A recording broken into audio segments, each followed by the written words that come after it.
and on from Hesed to Gevurah. This is the soul triad. This is the part of the tree of life that demonstrates who you really are as a unique person. And Gevurah, which is discipline, discernment or judgment, tends to be a little bit unpopular for obvious reasons. That commandment is honour your father and mother. And that puts up a few bristles every now and then. But again, like all these commandments, it's kind of wider than we think it is. It doesn't necessarily mean be nice to your parents, though it does mean honour them. It doesn't mean necessarily love them, it doesn't mean like them, but it does mean, as Louise Hay said, understand where they came from. And that works on all sorts of different levels. If they were not good parents to you, just see what pain they came from, because they were probably doing the best they could with the knowledge they'd got. So just honour where they came from. And you don't have to like them, but you do. It's good just to say, okay, they came from there and maybe they tried to do a better job with me. But even so, it's much greater than that. Honour your father and mother. That's your tradition. Whatever tradition you were born into, and you may very well have moved away from it, and I was born into the Christian faith, and I became very involved with Judaism, marrying a Jewish man and also going through all sorts of emotional crises. And I came to love Judaism with a great passion.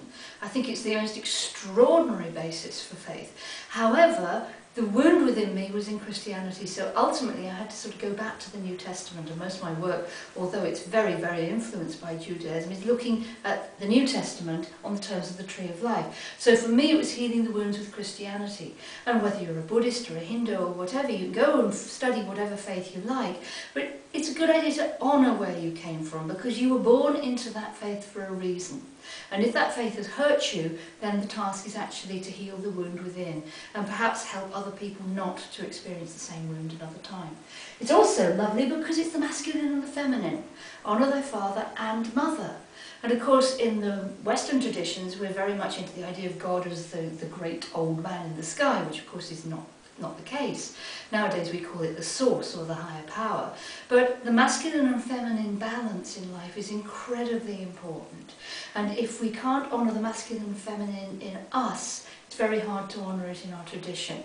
If you remember, of course you do, the Da Vinci Code movie and book, that was so popular because it was bringing the divine feminine back in. In Catholicism, that's not so much of a problem because they've got the idea of the Virgin Mary as the Queen of Heaven. The Queen of Heaven, of course, is a very old pagan ruling for quite a few goddesses. So the Virgin Mary has taken that place. In Judaism, there's the idea of Shekinah, the Friday night ceremony, but that has got lost quite a little bit. And in Protestantism, and several other versions of Christianity, the feminine's gone.